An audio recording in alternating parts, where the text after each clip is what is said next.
오늘 말씀은 마태복음 4장 1절에서 11절 말씀.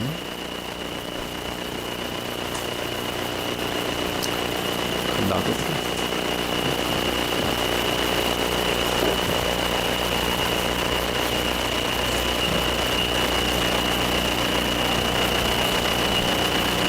마태복음 4장 1절에서 11절을 우리 교독을 해보겠습니다. 그때 예수께서 성령에게 이끌리어 마귀에게 시험을 받으려 광야로 가사 시험하는 자가 예수께 나와서 이르되 네가 만일 하나님의 아들이여든 명하여 이 돌들로 떡덩이가 되게 하라.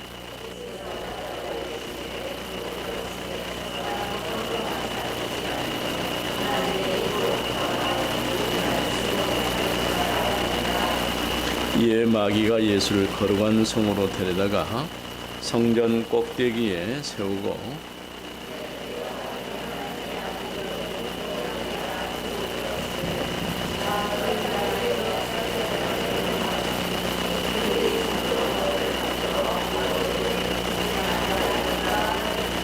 예수께서 이르시되 또 기록되었으되 주 너의 하나님을 시험하지 말라 하였느니라 하시니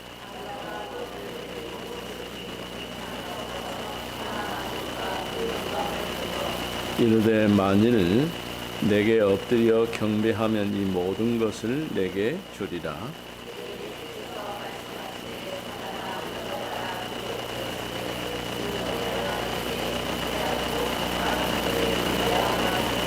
같이 이에 마귀는 예수를 떠나고 천사들이 나와서 수종드니라. 아멘. 자, 오늘 제목은 예수께서 시험을 받으셨어요. 제목이죠. 우리 렘넌트들한테 한 질문을 해볼게요. 마귀가 진짜 있을까요?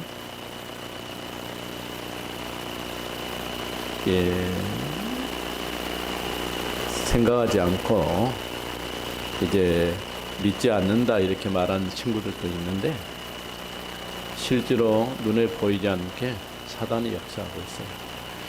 지금 요즘에 우리나라만 해도 드라마를 보면은 자꾸 귀신이 나갔다 들어갔다 자꾸 해요. 세상 문화가 벌써 사단의 문화라. 우리 안방에 깊숙하게 침투돼서 아무런 감각 없이 그렇게 듣는 것을 보게 되죠. 오늘 내용은 예수님께서 40일 동안 금식하신 후에 마귀에게 시험을 받았다. 이렇게 성경이 말하고 있어요. 성령의 이끌림을 받아서 광야로 가셔서 40일 동안 줄이신 후에 마귀가 시험을 한 것이죠. 우리 서론에 있는 내용 같이 한번 읽어봅니다. 예수께서 요단강에서 요한에게 세례를 받으시고 난 후 광야에서 마귀에게 시험을 받으셨어요. 하나님의 아들이라면 무엇이든지 할 수 있다고 했어요. 사단이 시험하는 목표가 뭐냐? 네가 정말 하나님의 아들이 맞냐? 정말 하나님의 아들이라고 하면 하나님의 아들인 증거를 보여라.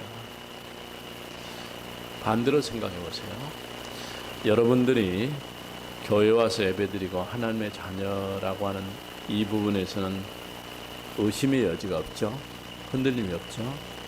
만일에 여러분의 가장 친한 친구가 네가 정말 하나님의 자녀면 하나님의 자녀라는 증거를 내게 보여다오. 이렇게 말하면 어떻게 할 거예요? 그냥 믿으라고 말할 거예요? 애매하죠.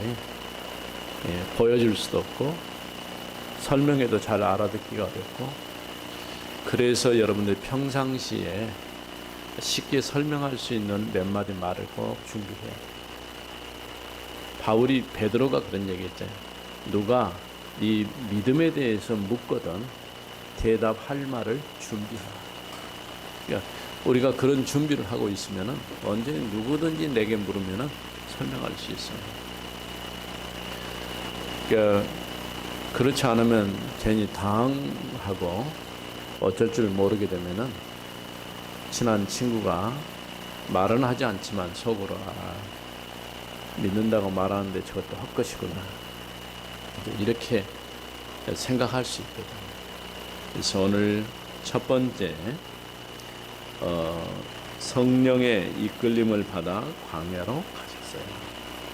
주로 광야는 이제 우리가 알다시피 환경이 좋지 않은 곳이 광야죠.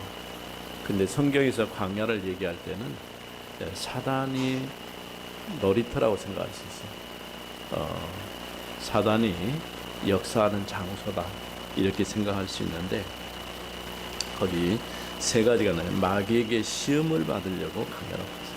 그러니까 처음부터 예수님이 요단강에서 세례 요한에게 세례를 받을 때에 하늘에서 음성이 났죠.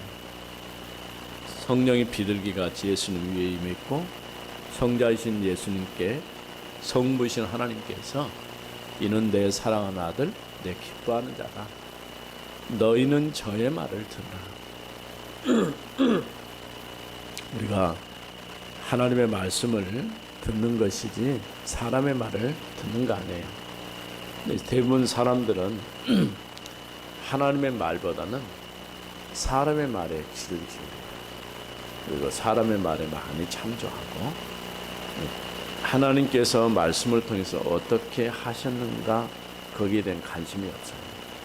사람의 얘기에 관심이 있고 이와 같이 이제 예수님께서 세례를 받으시고 그 다음에 나와서 곧바로 하신 말씀이 이제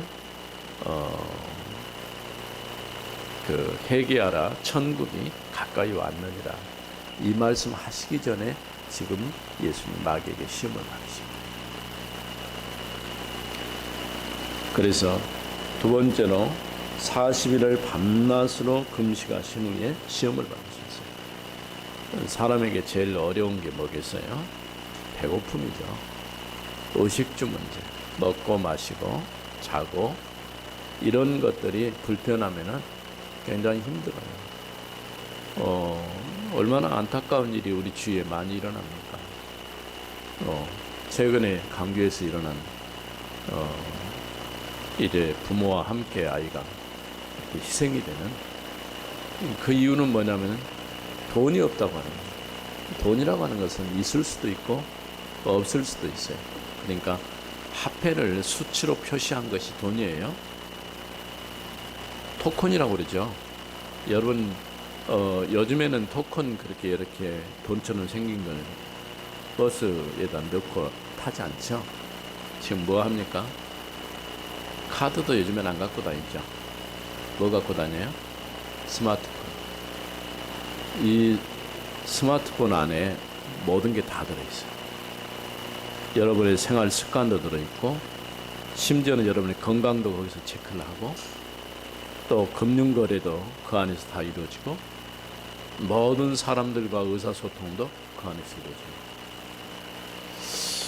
반대로 생각해 보면은 굉장히 좋은 것인데 또 어떻게 깊이 생각해 보면은 하나님과 우리 사이에 올바른 관계를 만들어가는 일에 장애가 될 수가 있어요. 그러니까 잘 활용해서 우리가 써야 되지만은 그럼에도 불구하고 우리가 하나님과의 관계 속에서 믿음 안에서 하나님을 바라보는 시간을 가져야 되는데 뭘 바라보고 사냐? 스마트폰 바라보고 살아. 어른들은 스마트폰 갖고 뭘 할까? 대개 보면 유튜브를 많이 봐요. 그러니까 너무 어떻게 보면 사람들이 의식하지 않을 정도로 유튜브에 중독돼 있어요. 거기 안에 다 있으니까 TV도 안 보잖아요. 일부러 TV 보려고 거기까지 앉아 있을 이유가 없어져 버린 거예요. 그러니까 예전에 그런 얘기 내가 한번 했지만은 빌 게이츠라는 사람이 아직 일어나지 않는 일을 얘기할 때 21세기는 손끝에서 모든 것이 이루어질 것이다. 이 사람이 뭔가 본 거예요. 그러니까 그 손끝에서 이루어지는 것이 스마트폰이죠. 근데 그걸 누가 만들었어요? 스티브 잡스가 만든 거죠. 빌 게이츠가 만든 건 아니에요. 재료를 제공한 것이죠. 네. 어떻게 보면 시대적인 창작을 한 것인데, 창작이라기보다는 있는 재료 가지고 만든 것인데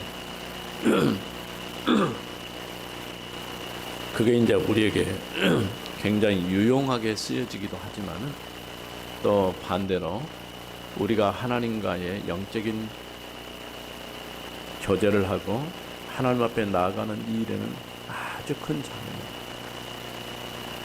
그래서 오늘 우리 렘넌트들이 적어도 우리가 하나님 앞에 예배하는 시간 말고도 평상시에도 조금 스마트폰을 좀 놔두고 없이 그렇게 생활해보는 그런 습관을 이제 가져야 돼요. 예전엔 그럴 필요가 없었는데 이제는 뭔가 좀 해야 돼요. 이렇게 돼버립니다. 지금 40일 동안 밤낮으로 금식한 후에 시험을 받으셨어요. 줄이셨다고 말이죠. 하나님의 아들이라면 무엇이든지 할 수 있는지 시험을 한다. 네가 정말 하나님의 아들 맞냐? 예? 반대로 네가 정말 예수 믿는 사람 맞냐? 이렇게 분명하게 여러분이 하나님의 자녀이고 예수 믿는다는 그 확실한 표시를 어째다가 이렇게 써갖고 다닐 필요 없어요. 저 필리핀 가면은 지저스 크라이스트 하고 자에다가 써갖고 다니는데, 그래도 그 사람들은 그게 무슨 뜻인지도 모르고 그래 써갖고 다니는 거예요. 좋다라고 생각하는 거죠. 그러니까 우리가 뭘 생각해야 되냐면은, 여러분들이, 우리 렘넌트들이 복음 안에서 바르게 세워지지 않으면, 오늘 2부에도 얘기하겠습니다만은, 우리 신앙생활이 어떤 식이냐면은 굉장히 기복적인 신앙 아니면은 또 미신적으로 갑니다. 이상하게 그렇게 한다니까. 그래서 복음도 아닌데 그 복음인 것처럼 사람들이 유혹이 돼갖고 그게 빨려 들어가요. 그러면 물론 우리가 하나님의 자녀가 맞고 구원받는 하나님의 백성이 맞는데, 그럼에도 불구하고 종교화돼 버릴 가능성이 있습니다. 종교화. 그래서 늘 나는 마음속에서 우리 렘넌트들을 보면서 어떤 생각을 하냐면은, 교회를 와서 내가 출석 체크를, 우리 교회 출석 체크 안 하지만은 출석 체크하고 돌아가는 거, 그게 중요한 게 아니고, 언제든지 내가 하나님 앞에 올바른 믿음 안에 세워 있지 않으면은 우리는 다른 것에 자꾸 의존하게 되고 찾아가게 됩니다. 이건 좋은 방법이 아니죠. 그래서 그러면 사단은 예수님을 시험하신 것처럼 지금도 우리를 시험하고 있습니다. 뭘 가지고 시험하냐? 말씀으로 시험합니다. 사실은 예수님도 말씀으로 답을 했어요. 자, 그래서 두 번째, 마귀가 세 가지 시험을 했어요. 첫 번째 시험이 뭐였습니까? 돌들을 가져다가 떡이 되게 하라는 시험. 얼마나 쉬운 방법이에요. 근데 단서를 볼 때 네가 하나님의 아들이거든. 그 말은 네가 정말 전능자의 아들, 쉽게 말하면 전능자로부터, 하나님으로부터 권능을 가지고 있다고 한다면 돌을 가지고 떡을 만들 수 있지 않나. 쉬운 거겠죠. 그런데 그렇게 할 수가 없는 거예요. 그래서 예수님 뭐라고 말씀했습니까? 사람이 떡으로만 살 것이 아니고 하나님의 입으로 나오는 모든 말씀으로 살 것이다.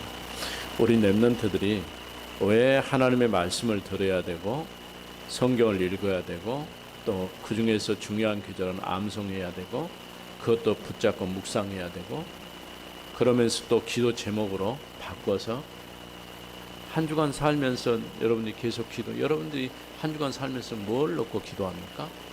그냥 하나님 공부 잘 되게 해주세요. 건강하게 해주세요. 이건 기도도 아니에요. 그건 기도 안 해도 하나님이 필요하시면 건강도 주시고 학업도 지혜를 주셔서 할 수가 있어요. 그런데 그것보다 더 중요한 것은 하나님의 말씀, 이번 주에 내가 들은 말씀을 정리해가지고 아주 간단하게 그 말씀인 내가 이번 한 주간 내가 있는 현장에 그대로 응답되고 성취되게 해주세요. 그렇게 돼야 돼. 그러고 난 다음에 한 주간이 끝날 쯤에 와서 사람들하고 다른 친구들하고 포럼을 할 때 세상 얘기만 하지 말고 내가 지난주에 이런 말씀을 듣고 기도했는데 하나님이 이렇게 응답해 주셨다. 이렇게 말할 수 있어야 돼. 누가 시켜서 말하는 게 아니고 우리가 포럼하자 하면은 저 이상하게 안 하려고 도망가기도 하고 그것보다는 내가 스스로 이번 주간 하나님 주신 은혜가 너무 크다. 누군가하고 내가 좀 나눠야 되겠다. 이런 생각이 여러분 마음 가운데 좀 있어요. 자, 이렇게 돌이 떡이 되게 가장 쉬운, 쉽게 말하면 먹는 문제 가지고 지금 예수님을 시험한 거죠. 근데 사람이 떡으로만 살 것이 아니고 하나님의 입으로 나온 모든 말씀으로 살 것입니다. 여기서 우리가 답을 찾아야 돼요. 두 번째 시험 뭐였습니까? 이번엔 성전 꼭대기에 데리고 와가지고 여기서 뛰어내리면 또 단서가 뭐냐? 네가 하나님의 아들이거든. 뛰어내리면 어떤 일이 일어날까요? 주의 천사가 받아줄 것이다. 그러니까 기가 막히게 이 사단도 말씀을 알아요. 근데 문제는 그 말씀을 가지고 사람을 넘어뜨리는 도구로 쓰는 거죠. 그러니까 창세기 3장 사건도 실제로 말씀을 가지고 넘어뜨린 거잖아요. 그러니까 제일로 사단이 쉽게 하는 방법은 말씀을 왜곡시키는 거예요. 또 교회 역사 가운데 오랜 동안 지켜왔던 거는 말씀을 지키려고 해요. 그래서 우리 신앙이 올바르게 세워지도록 하는 그런 일들에 최선을 다하는 거예요. 그게 뭐냐면은 교리 문답이라든가 이런 걸 자꾸 만들어 가지고 하는 이유가 거기에 있어요. 지나치게 그것을 강조해서는 안 되겠지만은 그래도 우리 신앙의 가장 기본적인 원리들이니까 우리 렘넌트들도 좀 배워두면 좋아요. 자, 이때 예수님께 말하는 하나님을 시험하지 말라. 왜 자꾸 시험하냐는 거지. 그리고 세 번째 시험 뭐였습니까? 높은 산으로 데려가서 천하만국을 보여주면서 내게 절하면, 지금 경배하면 이 모든 것을 너에게 주겠다. 속이는 거죠. 사실은 그 모든 것이 누구 것입니까? 이미 예수님 자신 것이죠. 마귀가 주고 안 주고 그럴 문제가 아니에요. 그러니까 물질 시험, 그 다음에 명예 시험, 마지막 세 번째 시험은 뭐예요? 예배를 빼앗아. 우리 렘넌트들에게 예배를 빼앗아. 교회에 오는 게 아침에 쉽지는 않죠. 근데 여러 가지 핑계거리가 자꾸 생겨서 교회에 안 가고 싶다는 그런 마음이 더 강해지려고 해요. 응? 아침에 그 늦잠도 자고 이런 말에 속지 말아요. 사단에게 절대는 속지 말고 우리 여러분들이 여기 와서 예배를 잘 드리고 못 드리고 그것이 문제가 아니고 교회 와서 하나님 앞에 예배하는 시간이 가장 중요하고 소중한 시간이다. 이런 생각을 분명히 그 안에 모든 답이 다 들어있어요. 그래서 내게 절하면 쉽게 말하면 하나님 예배하지 말고 나를 경배해라는 거죠. 사단의 전략. 끝없이 하나님 말고 다른 것이 누구예요? 사단이죠. 사단이라고 할 때는 대적하는 자, 마귀라고 할 때는 이간자. 조금 쓰는 용어가 좀 틀려요. 같은 말이지만은. 그래서 예수님 뭐라고 말씀했습니까? 사단아 물러가라. 기록되었을 때 주 너의 하나님께만 경배해라. 다만 그를 섬기라. 하나님만 경배하고 하나님만 섬기라. 이렇게 말을 했죠. 사단은 지금도 물질과 명예를 가지고 예배드리지 못하도록 물질과 명예를 주어서 우리 영적인 것을 빼앗아버려요. 이게 사단의 최고의 전략인데 이런 데 속으면 안 돼요. 세 번째, 예수님께서 시험을 이기셨어요. 사람이 떡으로만 사는 것이 아니라 하나님의 말씀으로. 무엇으로 시험을 이겼습니까? 말씀으로. 우리 렘넌트들이, 여러분들도 아마도 많은 어려움이 있을 수 있어요. 왜냐하면 이런 어려움을 통과 안 할 수가 없어요. 그냥 편안하게 나는 아무것도 안 하고 학교도 가기도 싫고 공부도 하기도 싫고 시험도 보기도 싫고. 요즘에 시험도 잘 안 보잖아요. 어쨌든 간에 또 취직은 해야 되는데 취직도 안 하고, 그럼 뭐 하자는 거예요? 예? 아무것도 안 하면 뭐 하자는 거예요? 딱 할 수 있는 게 딱 하나 있어요. 길거리에 앉아 있는 거. 그거는 힘 안 들어서 할 수 있잖아요. 근데 절대 그거는 하나님이 원하시는 일은 아니라고 할 수 있죠. 그래서 우리가 좀 수고스럽고 어렵지만은 준비하고, 왜? 미래를 놓고 준비하는 시간이에요. 내가 하는 일이 작은 일 같지만 그게 미래에 하나님께서 나를 하나님 앞에 사용하시기 위해서 필요하셔서 준비시키는 과정이에요. 이런 부분을 절대 놓치지 말아야 돼요. 주 너희 하나님을 시험하지 말라. 사단은 물러가라. 이 모든 것들은 뭐냐면은 말씀으로 마귀를 이기셨어요. 우리 렘넌트들이 이 말씀으로 오늘도 승리하는 여러분 되어지기를 바랍니다. 마지막 결론을 읽어봅니다. 예수님이 시험을 받으신 것처럼 우리에게도 언제든지 시험이 있을 수 있어요. 우리가 영적으로 무장되어 있지 않으면 쉽게 물질과 명예 그리고 영적인 것을 시험하려고 해요. 우리는 하나님의 자녀의 신분과 권세를 굳게 붙잡고 승리해야 해요. 아멘. 기도합시다. 하나님 감사합니다. 우리 렘넌트들이 물질과 명예 그리고 이제 이런 것들을 통해서 영적인 것을 빼앗으려고 하는 사단의 속임수에 속지 않고 오직 그리스도 안에서 하나님만 바라보고 참 믿음의 사람으로 서게 하옵소서. 주 예수 그리스도 이름으로 기도드립니다. 아멘.